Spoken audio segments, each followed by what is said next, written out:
we provide you the platform to turn your dreams into reality. Give wings to your aspirations with KR Mangalam University. Lok Sabha में वक्फ संशोधन bill पारित हो गया।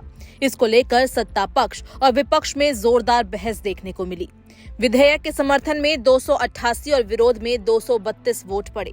हालांकि इस बीच दो नेता इस बहस से दूर दिखे, राहुल गांधी और प्रधानमंत्री नरेंद्र मोदी।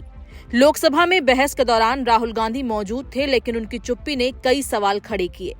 लोकसभा में विपक्ष के नेता राहुल गांधी हैं, लेकिन उन्होंने वक्फ के खिलाफ कुछ भी नहीं कहा।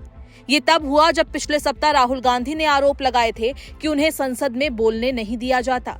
हालांकि सूत्रों से मिली जानकारी के अनुसार संसदीय दल की बैठक में राहुल गांधी ने ये सुझाव दिया था कि वक्फ बिल पर उन्हीं लोगों को भाषण देना चाहिए जो इस बिल पर बनी जेपीसी यानी ज्वाइंट पार्लियामेंट्री कमेटी का हिस्सा थे, और यही कारण था कि विपक्ष की तरफ से गौरव गोगोई ने पहला भाषण दिया।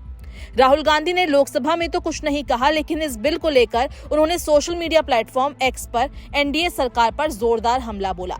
राहुल गांधी ने बुधवार शाम को पोस्ट कर कहा कि वक्फ संशोधन विधेयक मुसलमानों को हाशिए पर धकेलने और उनके निजी कानूनों और संपत्तियों के अधिकारों को हड़पने के उद्देश्य से बनाया गया एक हथियार है। आरएसएस, बीजेपी और उनके सहयोगियों द्वारा आज मुसलमानों को निशाना बनाकर संविधान पर हमला किया गया है, लेकिन वे भविष्य में अन्य समुदाय को भी निशाना बना सकते हैं। कांग्रेस पार्टी इस कानून का कड़ा विरोध करती है क्योंकि ये भारत के मूल विचार पर हमला करता है और अनुच्छेद 25 धार्मिक स्वतंत्रता के अधिकार का उल्लंघन करता है। वहीं प्रधानमंत्री नरेंद्र मोदी भी इस बहस के दौरान लोकसभा में मौजूद नहीं थे, क्योंकि वो 2 दिन की यात्रा पर थाईलैंड गए हैं। आपको बता दें कि थाईलैंड में प्रधानमंत्री नरेंद्र मोदी 6वें बिम्स्टेक समिट में भाग लेंगे, इसलिए गृह मंत्री अमित शाह ने लोकसभा में मोर्चा संभाला था। लोकसभा में वक्फ संशोधन बिल पेश होने के दौरान विपक्ष ने जमकर हंगामा किया। विपक्षी दलों ने इसे अल्पसंख्यक मुस्लिम समाज के धार्मिक मामलों में हस्तक्षेप करार दिया। गृह मंत्री अमित शाह ने वक्फ संशोधन विधेयक के खिलाफ विपक्ष के आरोपों की धज्जियां उड़ा दी।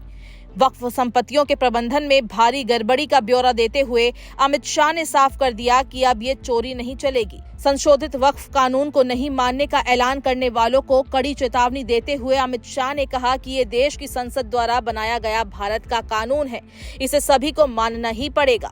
अमित शाह ने बताया कि 2013 के वक्फ कानूनों को अति कठोर बनाने का किस तरह से दुरुपयोग किया गया।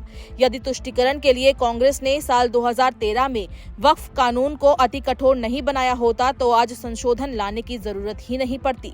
लोकसभा के बाद आज राज्यसभा में बिल पेश किया जाएगा। अब आज देखना होगा कि राज्यसभा में कौन भाषण देता है।